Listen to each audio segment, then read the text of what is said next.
Hopefully, our audio difficulties are no more. Hello. Blame it on the blues. Bessie Smith, Gertrude, Ma Rainey, and the politics of blues protest. When discussing something as intangible and ethereal as the blues, it can be challenging from an insider's perspective to interpret much of the academic discourse as it pertains to the phenomena from an outsider's vantage point. For example, early musicologists such as Samuel Charters and Paul Oliver both stated in their late 50s that neither political nor social protest was present in early blues style. Paul Oliver specifically states that the reason for the blues' lack of political overtones is clearly due to apathy and complacency in African American communities. He reasons that American blacks have accepted the status quo of oppression with time. In actuality, as history has since shown without a doubt, nothing is farther from the truth. When this miscalculation is further applied to the first ladies of the blues, this fallacy becomes even more obviously incorrect. Black female performers such as Ma Rainey, Billie Holiday, and Bessie Smith were clearly making a statement about the equality of the sexes, for example. They clearly portrayed a woman's view of the world and her place in it, which form a realistic, no-nonsense stance. These women sing songs that adamantly defy the concept of being pigeonholed in a virgin whore reality. They valiantly do not compromise in their songs for the sake of personal vanity. These ladies tell it straight. They present as strong women who declare proudly that they can do a hard day's work and also deserve a hard day's reward come the end of it. They ascend to virtuous and attractive status through their songs because they project self-respect and are comfortable with their own inner natures. Blues performers, both male and female, were and still are notorious for being far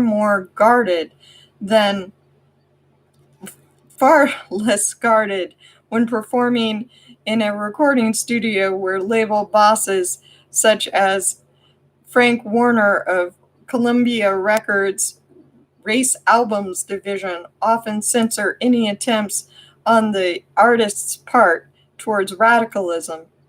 I have heard it stated from various other sources. Indeed, I personally believe that it is the use of innuendo and subtlety that gives this style of music a good share of its appeal and intensity. More so than just the element of improvisation. The blues is based on interactions that take place within the live playing environment, not only with the crowd, most importantly of all, with the other jamming companions, with the performer on stage, and the rapport that they have between them. This style truly loses something by being canned on a recording, if nothing else, because it is the very communication back and forth using subtle cues and a silent type of musician's jargon that produces its signature jams. When Billie Holiday, in her desire to record her anti-lynching album Strange Fruit, had to abandon her hopes of getting it cut as part of her contract with Columbia. Instead, she was forced to take it to the much smaller, more daring independent label, Commodore Records. This much smaller label had a much smaller distributive power on the network to get her message across. Strange Fruit was so far ahead of its time that it was practically shelved from day one.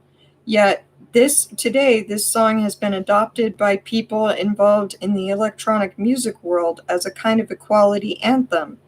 In the recent remixed by Orbital, Lady Bird still sings on it clearly. In Angela Davis's analysis of Bessie Smith's work, Poor Man's Blues, Smith protests along with a type of prescience, for in the next year after the recording was laid down during the Great Depression took America into its death grip.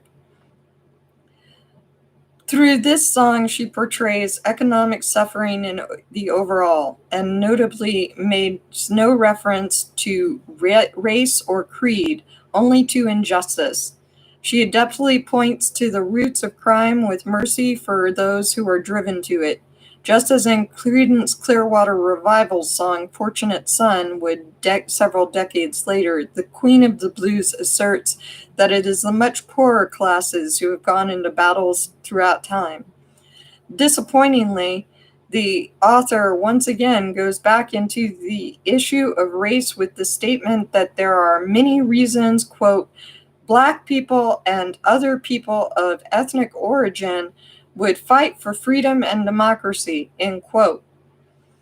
Once again, we see the authors as well as the preceding musicologists in question take on the blues as being strictly in the realm of the African American experience.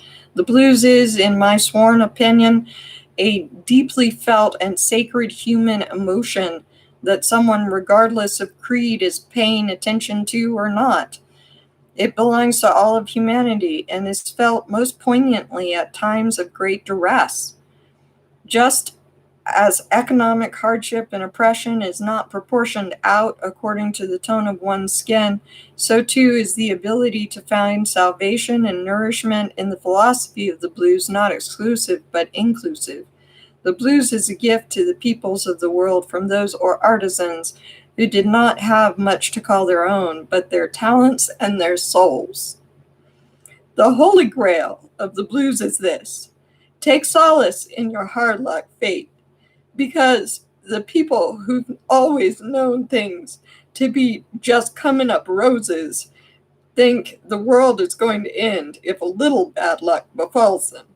By having a rough life, you can know just how to persevere through the horrible times, as well as how to truly savor all the marrow in the good.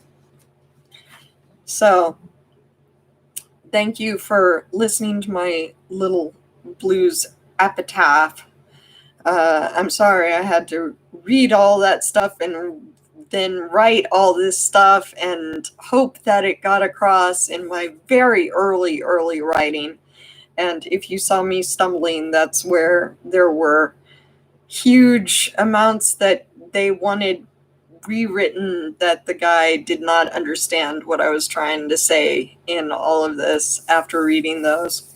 So that is my take on Ma Rainey and Bessie Smith and the politics of blues as a song genre.